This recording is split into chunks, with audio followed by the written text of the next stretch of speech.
Hello student, good morning. Baba Indradev girls educational institute के online classes में आपका स्वागत है। जैसे कि हमने पहले लेसन की समाप्ति पर कुछ अच्छे क्वेश्चन कराए थे, हमें पूर्ण रूप से विश्वास होगा कि आपको पसंद आया होगा। बहुत सारे ऐसे उसमें क्वेश्चन थे जो डीएलएड सेकेंड सेमेस्टर के एग्जाम में आए थे, वहां से हमने क्वेश्चन लिए थे और बताए थे। हमें पूर्ण रूप से विश्वास होगा कि आपको पसंद आया होगा। तो आइए आज प्रारंभिक शिक्षा के नवीन प्रयास के अध्याय दूसरे में पढ़ते हैं और लेसन का नाम है हमारा स्वतंत्रता से पूर्व की जानकारी। तो स्वतंत्रता से पूर्व की जानकारी, यहाँ हमें ये पढ़ना है कि स्वतंत्रता से पूर्व की जो हमारी शिक्षा थी वो कैसी थी। तो आइए स्टार्ट करते हैं और जानते हैं स्वतंत्रता से पूर्व की जानकारी के बारे में। देखिए, सर्वप्रथम 1600 में ईस्ट इंडिया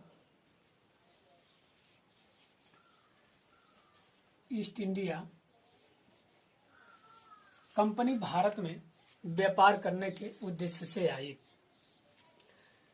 और ईस्ट इंडिया कंपनी जब भारत में व्यापार करने के लिए आई तो जो ईस्ट इंडिया के कंपनी में जो भी पदाधिकारी गण आए थे वो आकर यहाँ देखे कि यहाँ की भाषा तो अंग्रेजी है, ये नहीं है।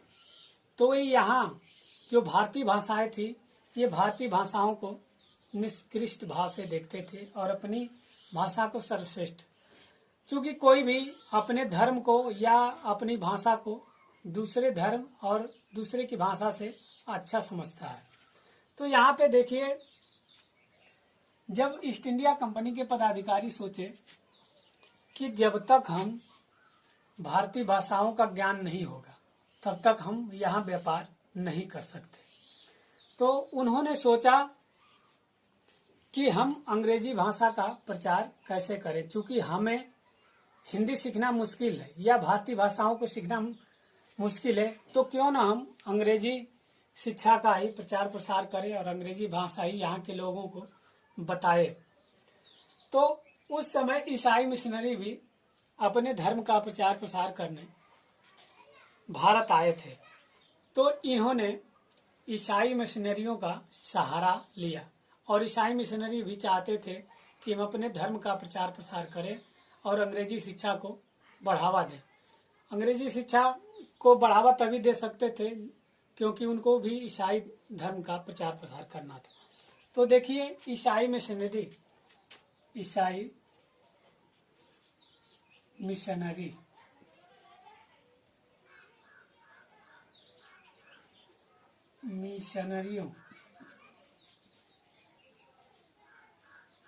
मिशनरियों ने सर्वप्रथम अंग्रेजी शिक्षा का प्रारंभ स्टार्ट किया और उन्होंने अनेक विद्यालय संस्थान खोले और उन विद्यालय संस्थानों में विभिन्न प्रकार की पुस्तकें, लेखन सामग्री निःशुल्क दिए। कक्षा कक्ष की प्रणाली भी ईसाई मिशनरियों द्वारा शुरू किया गया और उनमें एक ये बात थी कि उन्होंने प्राथमिक स्तर पर जो भारतीय भाषाओं को रखा और उसके बाद उच्च प्राथमिक लेवल से अंग्रेजी भाषा को माध्यम बनाया और धीरे धीरे भारत के लगभग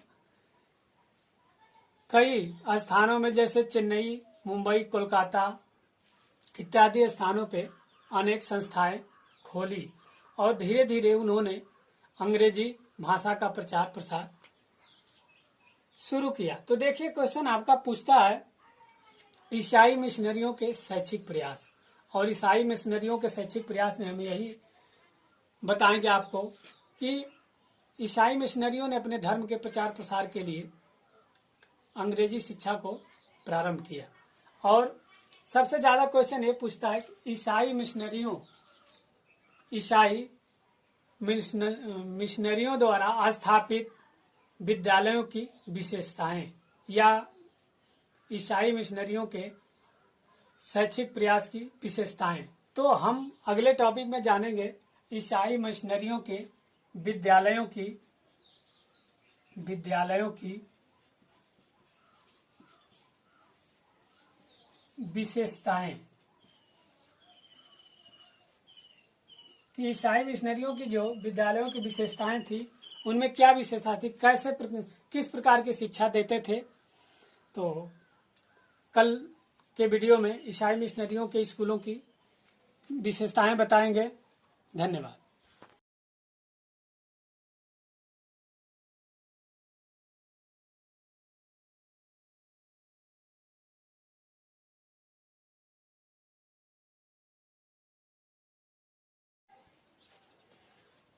hello student, good morning. Baba Indradev girls educational institute के ऑनलाइन क्लासेज में आपका स्वागत है। जैसे कि हमने पहले लेसन की समाप्ति पर कुछ अच्छे क्वेश्चन कराए थे, हमें पूर्ण रूप से विश्वास होगा कि आपको पसंद आया होगा। बहुत सारे ऐसे उसमें क्वेश्चन थे जो डीएलएड सेकेंड सेमेस्टर के एग्जाम में आए थे, वहां से हमने क्वेश्चन लिए थे और बताए थे। हमें पूर्ण रूप से विश्वास होगा कि आपको पसंद आया होगा।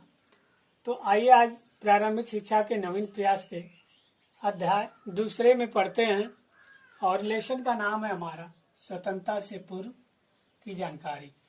तो स्वतंत्रता से पूर्व की जानकारी, यहाँ हमें ये पढ़ना है कि स्वतंत्रता से पूर्व की जो हमारी शिक्षा थी वो कैसी थी।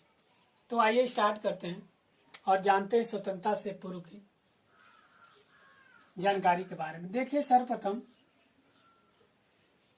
1600 में ईस्ट इंडिया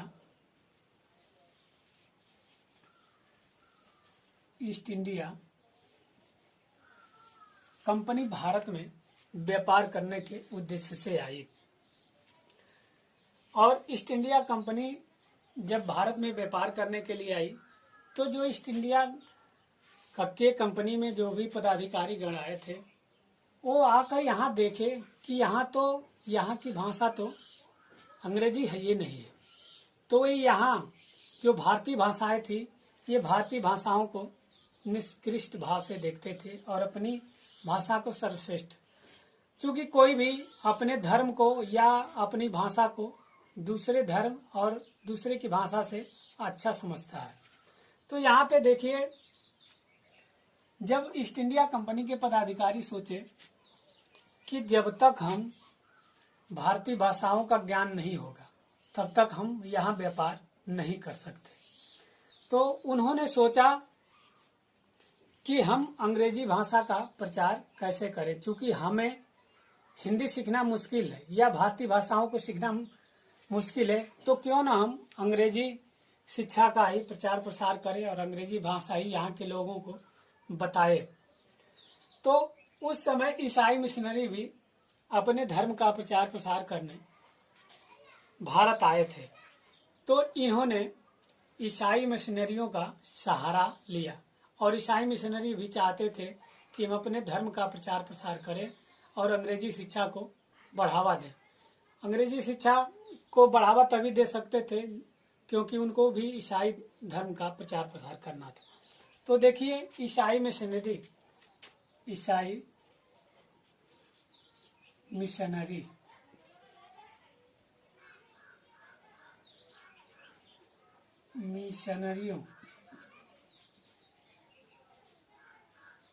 मिशनरियों ने सर्वप्रथम अंग्रेजी शिक्षा का प्रारंभ स्टार्ट किया और उन्होंने अनेक विद्यालय संस्थान खोले और उन विद्यालय संस्थानों में विभिन्न प्रकार की पुस्तकें, लेखन सामग्री निःशुल्क दिए। कक्षा कक्ष की प्रणाली भी ईसाई मिशनरियों द्वारा शुरू किया गया और उनमें एक ये बात थी कि उन्होंने प्राथमिक स्तर पर जो भारतीय भाषाओं को रखा और उसके बाद उच्च प्राथमिक लेवल से अंग्रेजी भाषा को माध्यम बनाया और धीरे धीरे भारत के लगभग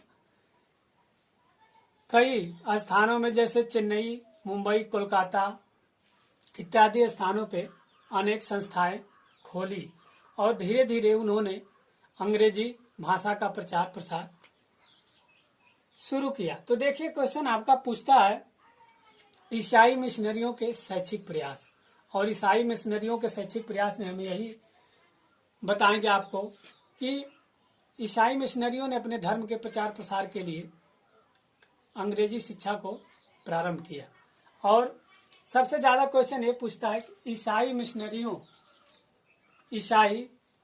मिशनरियों द्वारा स्थापित विद्यालयों की विशेषताएं या ईसाई मिशनरियों के शैक्षिक प्रयास की विशेषताएं। तो हम अगले टॉपिक में जानेंगे ईसाई मिशनरियों के विद्यालयों की विशेषताएं कि ईसाई मिशनरियों की जो विद्यालयों की विशेषताएं थी उनमें क्या विशेषता थी, किस प्रकार की शिक्षा देते थे। तो कल के वीडियो में ईसाई मिशनरियों के स्कूलों की विशेषताएं बताएंगे। धन्यवाद।